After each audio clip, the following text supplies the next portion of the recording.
या बातम्या विस्तारानं। संसदेचं पावसाळी अधिवेशन उद्यापासून सुरू होणार आहे। या पार्श्वभूमीवर सरकारनं सर्वपक्षीय बैठक आयोजित केली होती। संसदेचं कामकाज सुरळीत चालावं आणि महत्त्वाच्या मुद्द्यांवर आशयघन चर्चा व्हावी यासाठी संसदीय कामकाज मंत्री किरेन रिजिजू यांनी सर्व राजकीय पक्षांना आवाहन केलं आहे। लोकशाही बळकट करण्यासाठी संसदेच्या कामकाजात अडथळ्यापेक्षा आशयघन चर्चा आवश्यक आहे यावर त्यांनी भर दिला। सर्वपक्षीय बैठकीनंतर ते माध्यमांशी बोलत होते।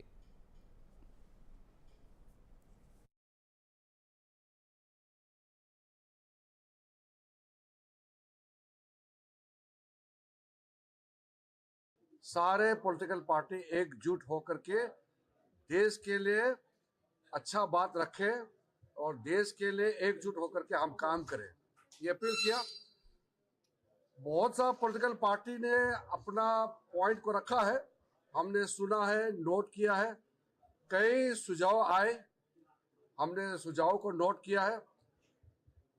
ऐसा ऑल पार्टी मीटिंग में अलग अलग मत तो होता ही है और संसदीय लोकतंत्र में सब पार्टी को अपने बात बोलने का पूरा आज़ादी है।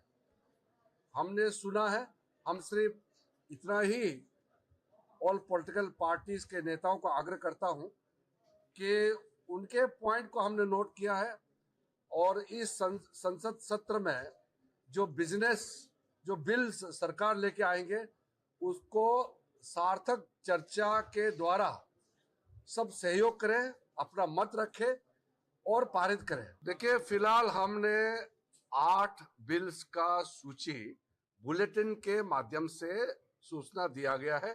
लोकसभा राज्यसभा सेक्रेटरिएट से बुलेटिन निकाल करके दिया गया है। इस 8 जो बिल्स है, इसके अतिरिक्त कोई भी अगर हम बिल लाते हैं तो हम फिर बीएससी में इसका चर्चा करेंगे, हम बताएंगे, हम अपोजिशन पार्टी सबको बता करके बिल लाएंगे। या बैठकीत पश्चिम बंगालमधल्या NCPI गटाच्या सहभागाच्या मुद्द्यावरून विरोधी पक्षाच्या सदस्यांनी या बैठकीच्या सुरुवातीला प्रतिकात्मक सभात्याग केला। NCPI हा मान्यताप्राप्त संसदीय पक्ष नसल्याचं तृणमूल काँग्रेसच्या खासदार महुआ मोइत्रा यांचं म्हणणं होतं। Congress, Samajwadi party, DMK, JMM, Trinamool Congress आणि आम आदमी पार्टीसह विरोधी पक्षांनी सभात्याग केल्याचं त्यांनी सांगितलं।